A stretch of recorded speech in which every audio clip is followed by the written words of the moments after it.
ਸਾਡੇ atom bomb ਸਾਡੀ ਰਾਖੀ ਵਾਸਤੇ ਨੇ, ਕਿਸੇ ਦੂਸਰੇ ਵਾਸਤੇ ਨਹੀਂ। ਪਾਕਿਸਤਾਨ ਦੇ ਡਿਪਟੀ ਪ੍ਰਾਈਮ ਮਿਨਿਸਟਰ ਇਸਾਕ ਡਾਰ ਦਾ ਬਿਆਨ। ਪਾਕਿਸਤਾਨ ਨੇ ਈਰਾਨ ਦੇ ਨਾਲ ਜੁੜੀਆਂ ਸਾਰੀਆਂ ਸਰਹੱਦਾਂ ਬੰਦ ਕਰ ਦਿੱਤੀਆਂ, ਪਰ ਈਰਾਨੀ ਹਾਜੀਆਂ ਨੂੰ ਪਾਕਿਸਤਾਨ ਆਉਣ ਤੇ ਜੀ ਆਇਆਂ ਨੂੰ ਆਖਣ ਦਾ ਫੈਸਲਾ। ਟੈਕਸ ਵਸੂਲੀ ਦੇ ਕਾਨੂੰਨ ਨੂੰ ਸਖਤ ਕਰਨ ਦਾ ਮਕਸਦ ਤਾਜਰਾਂ ਨੂੰ ਤੰਗ ਕਰਨਾ ਨਹੀਂ। ਪਾਕਿਸਤਾਨੀ ਪ੍ਰਾਈਮ ਮਿਨਿਸਟਰ ਸ਼ਹਿਬਾਜ਼ ਸ਼ਰੀਫ ਦਾ ਬਿਆਨ। ਤੇ ਪੰਜਾਬ ਦੀ ਸੂਬਾ ਅਸੈਂਬਲੀ ਨੇ 5335 ਅਰਬ ਦਾ ਬਜਟ ਪੇਸ਼ ਕਰ ਦਿੱਤਾ। ਸੁਣਿਆ ਜਾਏ ਕਿ ਜ਼ਨਾਨੀਆਂ ਦੀ ਆਜ਼ਾਦੀ ਦੇ ਮਾਮਲੇ ਦੇ ਵਿੱਚ ਪਾਕਿਸਤਾਨ ਵਰਲਡ ਚਾਰਟ ਦੇ ਵਿੱਚ ਸੈਕੰਡ ਲਾਸਟ ਨੰਬਰ ਤੇ ਆ ਗਿਆ। ਇਹ ਪੰਜਾਬੀ ਰੇਡੀਓ USA ਹੈ। ਅੱਜ ਦੇ ਅਪਡੇਟ ਪਾਕਿਸਤਾਨ ਦੇ ਨਾਲ ਮੈਂ ਹਾਂ ਮਸੂਦ ਮੱਲੀ, ਪੰਜਾਬੀ ਰੇਡੀਓ USA ਦੇ ਕੈਲੀਫੋਰਨੀਆ ਫ੍ਰੈਜ਼ਨੋ ਸਟੂਡੀਓਜ਼ ਤੋਂ ਆਪ ਸਭ ਦੇ ਰੂਬਰੂ। ਮੇਰੇ ਵੱਲੋਂ ਸਭ ਦੇਖਣ ਔਰ ਸੁਣਨ ਵਾਲਿਆਂ ਦੀ ਸੇਵਾ 'ਚ ਬੜਾ ਅਦਬ ਭਰਿਆ ਨਿੱਘਾ ਜਿਹਾ ਦੋਵੇਂ ਹੱਥ ਜੋੜ ਕੇ ਸਲਾਮ ਆਦਾਬ ਔਰ ਸਤਿ ਸ੍ਰੀ ਅਕਾਲ। ਪਾਕਿਸਤਾਨ ਦੇ ਨਾਲ ਜੁੜੀਆਂ ਖਬਰਾਂ ਦਾ ਇਹ ਬੁਲੇਟਿਨ ਜਿਹਨੂੰ ਅਸੀਂ ਅਪਡੇਟ ਪਾਕਿਸਤਾਨ ਕਹਿੰਦੇ ਆ, ਮੰਡੇ ਟੂ ਫਰਾਈਡੇ 5 ਦਿਨ ਤੁਹਾਡੇ ਨਾਲ ਪੇਸ਼ ਕਰਨੇ ਆ ਔਰ ਸਾਂਝਾ ਕਰਨੇ ਹਾਂ। ਪਾਕਿਸਤਾਨ ਦੇ ਨਾਲ ਜੁੜੀਆਂ ਇਹਨਾਂ ਖਬਰਾਂ ਨੂੰ ਜੇ ਸਪਾਂਸਰ ਕਰਨਾ ਹੋਏ ਤਾਂ ਸਾਡਾ ਟੈਲੀਫੋਨ ਨੰਬਰ 408 272 5500 4082725200 ਔਰ ਇਸ ਤੋਂ ਅੱਡ ਇਹ ਖਬਰਾਂ ਤੁਹਾਡੇ ਵਾਸਤੇ ਪੰਜਾਬੀ ਰੇਡੀਓ USA ਦੇ ਨੈਸ਼ਨਲ ਔਰ ਇੰਟਰਨੈਸ਼ਨਲ ਰੇਡੀਓ ਨੈਟਵਰਕ ਤੇ ਵੀ ਪੇਸ਼ ਕੀਤੀਆਂ ਜਾਂਦੀਆਂ ਔਰ ਇਹਨਾਂ ਖਬਰਾਂ ਨੂੰ ਤੁਸੀਂ ਵੇਖਣ ਦੇ ਨਾਲ ਸੁਣ ਵੀ ਸਕਦੇ ਹੋ ਪੰਜਾਬੀ ਰੇਡੀਓ USA ਔਰ ਪੰਜਾਬੀ TV USA ਦੇ ਡਿਜੀਟਲ ਔਰ ਸੋਸ਼ਲ ਮੀਡੀਆ ਪਲੇਟਫਾਰਮਸ ਤੇ। ਇਸ ਕਰਕੇ ਸਾਡੇ ਇਹਨਾਂ ਡਿਜੀਟਲ ਔਰ ਸੋਸ਼ਲ ਮੀਡੀਆ ਪਲੇਟਫਾਰਮਸ ਨੂੰ ਜੁਆਇਨ ਕਰੋ, ਸਬਸਕ੍ਰਾਈਬ ਕਰੋ, ਘੰਟੀ ਦਾ ਬਟਨ ਦਬਾਓ ਤਾਂ ਜੋ ਤੁਹਾਡੇ ਤੱਕ ਤਾਜ਼ਾ ਬਤਾਜ਼ਾ ਅਪਡੇਟਸ ਪਹੁੰਚਦੀਆਂ ਰਹਿਣ। ਆ ਪਾਕਿਸਤਾਨ ਦੇ ਨਾਲ ਜੁੜੀਆਂ ਪਿਛਲੀਆਂ 24 ਘੰਟੇ ਦੀਆਂ ਵੱਡੀਆਂ ਖਬਰਾਂ ਦੇ ਨਾਲ ਤੁਹਾਨੂੰ ਰੂਬਰੂ ਕਰਨੇ ਹਾਂ।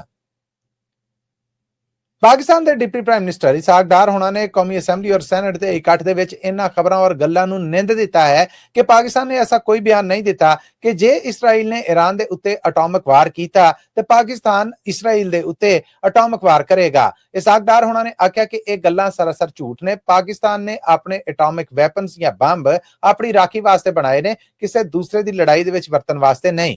ਅਸੀਂ ਉਮੀਦ ਕਰਨੇ ਹਾਂ ਕਿ ਇਹ ਬਿਆਨ ਨੇ ਜਿਹੜੇ ਇਹਨਾਂ ਨੂੰ ਸੋਚ ਸਮਝ ਕੇ ਵਾਇਰਲ ਕੀਤਾ ਜਾਏਗਾ। ਉਹਨਾਂ ਨੇ ਜ਼ੋਰ ਦਿੱਤਾ ਕਿ ਇਸ ਵੇਲੇ ਸਾਡੇ ਗਵਾਂਢੀ ਮੁਲਕ ਈਰਾਨ ਦੇ ਵਿੱਚ ਜੰਗ ਆ ਜਿਹੜੀ ਉਹ ਪੱਕੀ ਹੋਈ ਹੈ, ਇਸ ਕਰਕੇ ਬਿਆਨਾਂ ਨੂੰ ਜ਼ਿੰਮੇਵਾਰੀ ਦੇ ਨਾਲ ਦੇਣਾ ਚਾਹੀਦਾ ਹੈ। ਇਸਾਕ ਡਾਰ ਹੋਣਾ ਨੇ ਨੈਸ਼ਨਲ ਅਸੈਂਬਲੀ ਔਰ ਸੈਨੇਟ ਦੇ ਵਿੱਚ ਤਕਰੀਰ ਰਾਹੀਂ ਇਹ ਵੀ ਆਖਿਆ ਕਿ ਇਸਰਾਈਲ ਦੀ ਜ਼ਰੂਰਤ ਨਹੀਂ ਕਿ ਪਾਕਿਸਤਾਨ ਦੀ ਸਲਾਮਤੀ ਦੇ ਹੱਲ ਮੈਲੀ ਅੱਖ ਦੇ ਨਾਲ ਵੀ ਵੇਖੇ, ਕਿਉਂਕਿ ਪਾਕਿਸਤਾਨ ਆਪਣਾ ਦਿਫਾ ਕਰਨਾ ਜਾਣਦਾ ਹੈ। ਨਾਲ ਹੀ ਉਹਨਾਂ ਨੇ ਆਖਿਆ ਕਿ ਇਸਰਾਈਲ ਵੱਲੋਂ ਈਰਾਨ ਦੇ ਉੱਤੇ ਕੀਤਾ ਗਿਆ ਹਮਲਾ ਬਿਲਕੁਲ ਗੈਰ ਕਾਨੂੰਨੀ ਔਰ ਆਲਮੀ ਕਾਨੂੰਨਾਂ ਔਰ ਹੱਦਾਂ ਦੇ ਖਿਲਾਫ ਹੈ। ਅਸੀਂ ਈਰਾਨ ਦੀ ਹਮਾਇਤ ਕਰਨੀ ਹੈ ਔਰ ਈਰਾਨ ਵੱਲੋਂ ਇਸਰਾਈਲ ਦੇ ਉੱਤੇ ਜਿਹੜੇ ਜਵਾਬੀ ਹਮਲੇ ਕੀਤੇ ਜਾ ਰਹੇ ਨੇ ਉਹ ਈਰਾਨ ਦਾ ਦਿਫਾਈ ਜਾਂ ਆਪਣੀ ਸਲਾਮਤੀ ਦਾ ਹੱਕ ਹੈ ਜਿਹਨੂੰ ਉਹ ਵਰਤ ਰਿਹਾ ਹੈ। ਇਹਦੇ ਨਾਲ ਹੀ ਇਸਾਕ ਡਾਰ ਹੋਣਾ ਨੇ ਆਖਿਆ ਕਿ ਦੁਨੀਆ ਨੂੰ ਹੁਣ ਅੱਖਾਂ ਖੋਲ ਲੈਣੀਆਂ ਚਾਹੀਦੀਆਂ ਨੇ। ਇਸ ਤੋਂ ਪਹਿਲਾਂ ਗਜ਼ਾ ਦੇ ਵਿੱਚ ਇਸਰਾਈਲ ਵੱਲੋਂ ਜਿਹੜਾ ਜ਼ੁਲਮ ਔਰ ਬਰਬਰੀਅਤ ਕੀਤੀ ਗਈ ਉਹਦੇ ਉੱਤੇ ਜੇ ਐਕਸ਼ਨ ਲਿਆ ਜਾਂਦਾ ਤੇ ਮਾਮਲੇ ਇੱਥੇ ਤੱਕ ਨਾ ਪੜਦੇ। ਹੁਣ ਇਸਰਾਈਲ ਈਰਾਨ ਦੇ ਉੱਤੇ ਵੀ ਹਮਲਾ ਕਰਨ ਡਿਆ ਹੈ। ਇਸਰਾਈਲ ਜੰਗੀ ਜੁਰਮਾਂ ਦਾ ਇੱਕ ਗੜ ਬਣ ਚੁੱਕਿਆ ਹੈ ਔਰ ਦੁਨੀਆ ਉਹਦੇ ਤੋਂ ਅੱਖਾਂ ਮੀਟੀ ਬੈਠੀ ਹੈ। ਅਸੀਂ ਈਰਾਨ ਤੇ ਹੋਣ ਵਾਲੇ ਇਸ ਹਮਲੇ ਦੀ ਪਹਿਲਾਂ ਵੀ ਨਿੰਦਿਆ ਕਰ ਚੁੱਕੇ ਹਾਂ ਔਰ ਹੁਣ ਵੀ ਨਿੰਦਿਆ ਕਰਨੇ ਹਾਂ ਔਰ ਦੁਨੀਆ ਤੋਂ ਮੰਗ ਕਰਨੇ ਆ ਕਿ ਇਸਰਾਈਲ ਨੂੰ ਇਨਸਾਫ ਦੇ ਕਟਹਿਰੇ 'ਚ ਲਿਆਂਦਾ ਜਾਏ। ਪਾਕਿਸਤਾਨ ਨੇ ਈਰਾਨ ਦੇ ਨਾਲ ਜੁੜੀਆਂ ਆਪਣੀਆਂ ਸਾਰੀਆਂ ਸਰਹੱਦਾਂ ਜਾਂ ਸਾਰੀਆਂ ਰਾਹਦਾਰੀਆਂ ਨੂੰ ਬੰਦ ਕਰ ਦਿੱਤਾ ਹੈ। ਇਹ ਹੋਇਆ ਕੰਮ ਪਾਕਿਸਤਾਨੀ ਫੈਡਰਲ ਸਰਕਾਰ ਦੇ ਹੁਕਮ ਤੇ, ਜਿਨ੍ਹਾਂ ਨੇ ਆਖਿਆ ਕਿ ਜਦੋਂ ਤੱਕ ਈਰਾਨ ਦੇ ਵਿੱਚ ਲੜਾਈ ਲੱਗੀ ਹੋਈ ਹੈ ਉਦੋਂ ਤੱਕ ਪਾਕਿਸਤਾਨੀ ਸਰਹੱਦੀ ਰਾਹ ਜਿਹੜੇ ਈਰਾਨ ਆਉਣ ਜਾਣ ਵਾਸਤੇ ਵਰਤੇ ਜਾਂਦੇ ਨੇ ਉਹਨਾਂ ਨੂੰ ਬੰਦ ਕਰ ਦਿੱਤਾ ਜਾਏ। ਜਿਹਦੇ ਤੋਂ ਬਾਅਦ ਪਾਕਿਸਤਾਨ ਦੀ ਇੰਟੀਰੀਅਰ ਔਰ ਫੈਡਰਲ ਮਿਨਿਸਟਰੀਆਂ ਵੱਲੋਂ ਬਾਕਾਇਦਾ ਨੋਟੀਫਿਕੇਸ਼ਨ ਕੱਢ ਦਿੱਤਾ ਗਿਆ ਔਰ ਐਲਾਨ ਕੀਤਾ ਗਿਆ ਹੈ ਔਰ ਸਰਕਾਰੀ ਪੱਧਰ ਤੇ ਮੰਨਿਆ ਗਿਆ ਹੈ ਕਿ ਈਰਾਨ ਦੇ ਨਾਲ ਜੁੜੇ ਸਾਰੇ ਰਾਹ ਬੰਦ ਕਰ ਦਿੱਤੇ ਗਏ ਨੇ। ਦੂਸਰੇ ਪਾਸੇ ਈਰਾਨ ਨੇ ਪਾਕਿਸਤਾਨ ਤੋਂ ਇਹ ਬੇਨਤੀ ਕੀਤੀ ਸੀਗੀ ਕਿ ਉਹ ਹਾਜੀ ਜਿਹੜੇ ਸਊਦੀ ਅਰਬ ਹਜ ਕਰਨ ਗਏ ਸਨ ਪਰ ਮਗਰੋਂ ਜੰਗ ਲੱਗ ਗਈ ਔਰ ਉਹਨਾਂ ਨੇ ਵਾਪਸ ਈਰਾਨ ਅਪੜਨਾ ਸੀਗਾ। ਪਾਕਿਸਤਾਨ ਉਹਨਾਂ ਦੀ ਪਹੁੰਚਾਰੀ ਉਦੋਂ ਤੱਕ ਕਰੇ ਜਦੋਂ ਤੱਕ ਇਹ ਜੰਗ ਚੱਲ ਰਹੀ ਹੈ। ਇਸ ਤੋਂ ਪਹਿਲਾਂ ਸਊਦੀ ਅਰਬ ਨੇ ਇਹ ਆਫਰ ਕੀਤੀ ਸੀ ਕਿ ਈਰਾਨ ਦੇ ਉਹ ਸਾਰੇ ਹਜ ਕਰਨ ਆਏ ਰੱਬ ਦੇ ਲਾਡਲੇ ਪ੍ਰਾਹੁਣੇ ਜਿਹੜੇ ਇਸ ਵੇਲੇ ਸਊਦੀ ਅਰਬ 'ਚ ਨੇ ਔਰ ਹਜ ਮੁਕਾ ਬੈਠੇ ਨੇ ਔਰ ਵਾਪਸ ਜਾਣ ਦੀ ਤਿਆਰੀ 'ਚ ਸਨ, ਅਸੀਂ ਉਹਨਾਂ ਦੀ ਪਹੁੰਚਾਰੀ ਕਰਕੇ ਬੜਾ ਮਾਣ ਮਹਿਸੂਸ ਕਰਾਂਗੇ ਜੇ ਉਹ ਸਊਦੀ ਅਰਬ 'ਚ ਰਹਿੰਦੇ ਨੇ। ਪਰ ਈਰਾਨ ਵੱਲੋਂ ਪਾਕਿਸਤਾਨ ਅੱਗੇ ਬੇਨਤੀ ਕਰਨ ਤੋਂ ਬਾਅਦ ਪਾਕਿਸਤਾਨ ਨੇ ਐਲਾਨ ਕੀਤਾ ਹੈ ਕਿ ਉਹ ਈਰਾਨ ਦੇ ਉਹਨਾਂ ਸਾਰੇ ਹਾਜੀਆਂ ਨੂੰ ਪਾਕਿਸਤਾਨ 'ਚ ਜੀ ਆਇਆਂ ਨੂੰ ਕਹੇਗਾ, ਉਹਨਾਂ ਦੀ ਪਹੁੰਚਾਰੀ ਕਰੇਗਾ ਔਰ ਉਦੋਂ ਤੱਕ ਉਹਨਾਂ ਨੂੰ ਇੱਥੇ ਰਹਿਣ ਵਾਸਤੇ ਆਪਣੀਆਂ ਪੂਰੀਆਂ ਸੇਵਾਵਾਂ ਦੇਗਾ ਜਦੋਂ ਤੱਕ ਈਰਾਨ ਦੇ ਵਿੱਚ ਜੰਗ ਬੰਦ ਨਹੀਂ ਹੋ ਜਾਂਦੀ ਔਰ ਹਾਲਾਤ ਸੁਧਾਰ ਵਾਲੇ ਪਾਸੇ ਨਹੀਂ ਹੁੰਦੇ। ਯਾਦ ਰਵੇ ਕਿ ਈਰਾਨ ਵੱਲੋਂ ਪਾਕਿਸਤਾਨ ਨੂੰ ਕੀਤੀ ਗਈ ਇਸ ਬੇਨਤੀ ਤੋਂ ਬਾਅਦ ਪਾਕਿਸਤਾਨ ਨੇ ਸਰਕਾਰੀ ਪੱਧਰ ਤੇ ਇਹ ਐਲਾਨ ਕਰਤਾ ਹੈ ਕਿ ਉਹ ਈਰਾਨੀ ਹਾਜੀਆਂ ਦੀ ਆਓ ਭਗਤ ਕਰੇਗਾ। ਪਾਕਿਸਤਾਨੀ ਪ੍ਰਾਈਮ ਮਿਨਿਸਟਰ ਸ਼ਹਿਬਾਜ਼ ਸ਼ਰੀਫ ਨੇ ਐਲਾਨ ਕੀਤਾ ਹੈ ਕਿ ਟੈਕਸ ਚੋਰ ਤਾਜਰ ਨੇ ਜਿਹੜੇ ਉਹਨਾਂ ਦੇ ਦੁਆਲੇ ਘੇਰਾ ਤੰਗ ਕੀਤਾ ਜਾਏ ਔਰ ਪਹਿਲੇ ਤੋਂ ਮੌਜੂਦ ਕਾਨੂੰਨ ਹੈ ਜਿਹੜਾ ਉਹਨੂੰ ਹੋਰ ਸਖਤ ਕੀਤਾ ਜਾਏ।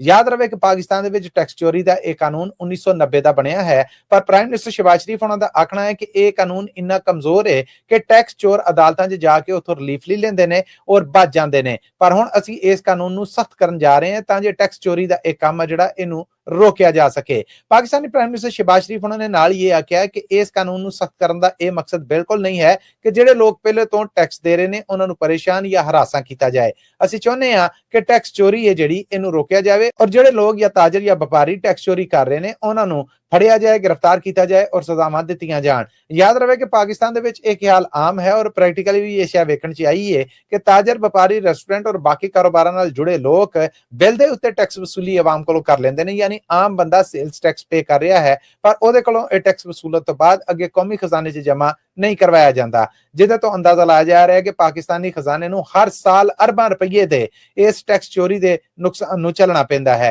पाकिस्तानी प्राइम मिनिस्टर का आखना है कि हुण होर इह नुकसान नहीं बर्दाश्त कर सकते, मुल्क पहलों ही माली तंगदस्तियां और माली मुश्किलों का शिकार है, इस करके कानून नूं सख्त करन जा रहे हैं। लैंदे पंजाब दी सूबा असैंबली ने अपना वरेवार माली बजट साल 2025-26 इस वेले जारी कर दिता है। इस बजट का ऐलान लैंदे पंजाब तो सूबे दे खजाने दे वजीर मुश्तबा शुजाउर रहमान होना ने कीता। इस बजट नूं पेश करन वेले पाकिस्तान तहरीक इंसाफ जो कि इमरान खान दी सियासी पार्टी है उन्हां वल्लों सख्त शोर शराबा कीता गया, नारेबाजी की गई और स्पीकर पंजाब असैंबली दे डाइस का घेरा किया गया और उत्थे खलो के भी बजट कापियां नूं पाड़ दिता गया। एक मौके दे उत्ते इह बजट की कापी है जिहड़ी इह खजाने दे सूबा वजीर मुश्तबा जवाद रहमान होना नूं भी मारी गई, जो उन्हां दे मूंह दे उत्ते जाके वजी पर उन्हां ने अपनी तकरीर नूं सिरे चाढ़िया और इस बजट का ऐलान किया। लैंदे पंजाब दी सूबा असैंबली वालों पेश किया गया यह जिहड़ा बजट है इहदा हुजम 5335 अरब रुपये दस्सिया गया है। इस बजट राही सरकारी मुलाजमान दी तनख्वाहां दे विच 10% वाधा किया गया है, जबकि रिटायर सरकारी मुलाजम ने जिहड़े उन्हां दी पेंशन दे विच सिर्फ 5% वाधा किया गया है। याद रहे कि फेडरल सरकार वालों आने वाले ऐलान तो बाद लैंदा पंजाब वो कला सूबा है जिन्हें पेंशन दे विच सब तो थोड़ा ऐलान किया है। इस तो पहलों सिंध सूबा जिहड़ा वो पेंशन दे विच 8% और सूबा खैबर पख्तूनखान अपने सूबे दे विच पेंशन दे विच 7% वाधा कर चुका है, जो कि फेडरल सरकार दे बराबर है, जबकि पंजाब सरकार ने सिर्फ 5% वाधा किया है। हाँ, इस तो अड ये ऐलान जरूर किया गया है कि लैंदे पंजाब दे विच मजदूरी दी घट्टो घट हद है जिहड़ी वो 40,000 रुपया महीना लागू की गई है। इस बजट दे विच पंजाब सरकार ने एजुकेशन वास्ते 21% वाधू बजट रखा है, जबकि सेहत दे वास्ते 17% वाधू बजट खर्च किया जाएगा। एक इंटरनेशनल रिपोर्ट सामने आई है जिहदे विच पाकिस्तान दे अंदर जनानियां नूं खुद मुख्तारी देण दे मामले दे उत्ते ग्राफ सामने आया है। इस ग्राफ नूं world economic forum global gender gap बराए रिपोर्ट 2025 दे नाम तो शाया किया गया है, जिहदे विच 148 मुल्कां दी लिस्ट च पाकिस्तान दा नंबर 147वां है, जिहदे तो ज़ाहिर हुंदा है कि पाकिस्तान दे विच जनानियां नूं कामकार, पढ़ाई और दूसरे मामलों दे विच आज़ादी उंज नहीं है जिद्दां दुनिया दे तरक्की करदे या तरक्की पजीर मुल्कां च है। इस रिपोर्ट दे विच आख्या गया है कि दुनिया दे 148 मुल्कां दे विच पाकिस्तान दा सैकंड लास्टवां नंबर है, जबकि इन्हां दे विच बीबियां दी सेहत औरतां दे 131वें नंबर दे उत्ते है। सियासी खुद मुख्तारी दे मामले दे विच पाकिस्तान जो औरतां नूं खुद मुख्तारी दिंदा है ओहदे च पाकिस्तान दा 118वां नंबर है। इस तरह ही औरतां नूं आज़ादी और कामकार दे विच मौका देण दे अंदर पाकिस्तान च 56.7% अमल है और इस दर्जाबंदी दे विच आइसलैंड 92.6% दे नाल पहले नंबर ते है, जिथे औरतां नूं सब तो बहुती खुद मुख्तारी दित्ती जांदी है। यूनाइटेड नेशन दी इस रिपोर्ट दे विच जिहदा title status of women's in Pakistan है, ਉਹਦੇ ਮੁਤਾਬਕ पाकिस्तान च गरीबी, समाजिक हालातां, रीतां रवायतां कारण हर साल 1 करोड़ 90 लाख कुड़ियां स्कूलों के पढ़ाई कर नहीं जा सकती और पढ़ाई तो रह जांदियां ने। इस तो अड 1 करोड़ 90 लाख कुड़ियां ही ऐसियां ने जिहड़ियां कि निक्की उम्र दे विच विआह दित्तियां जांदियां ने। ये सारे ग्राफ ने जिहड़े इन्हां तो अड ये दस्सिया गया है कि स्कूलों दे विच दाखले दे वास्ते 100 दे विचों सिर्फ 56 कुड़ियां ने जिहड़ियां ਉਹ स्कूले जांदियां ने, पर उन्हां दे विचों भी कोई भी 10वीं तक घट ही अपड़दियां ने। पर यह पहला मौका है कि पाकिस्तान दे विच बीबियां दे बैंक अकाउंट 2 करोड़ तो उत्ते चले गए ने। National commission for the status of women इन्हां दी चेयरपर्सन उम्मे लैला होना दा आखना है कि असी इस सिंफी इम्तियाज और बीबियां दे नाल होने वाले धक्के तो इनकारी नहीं है, पर ये जिहड़े इंटरनेशनल आंकड़े सामने आए ने गल इदां भी नहीं है। असी सारे मामलों का जायजा लै रहे हैं कि किन्ना किन्ना शैवां नूं मुख रख के पाकिस्तान सैकंड लास्ट नंबर ते आया है।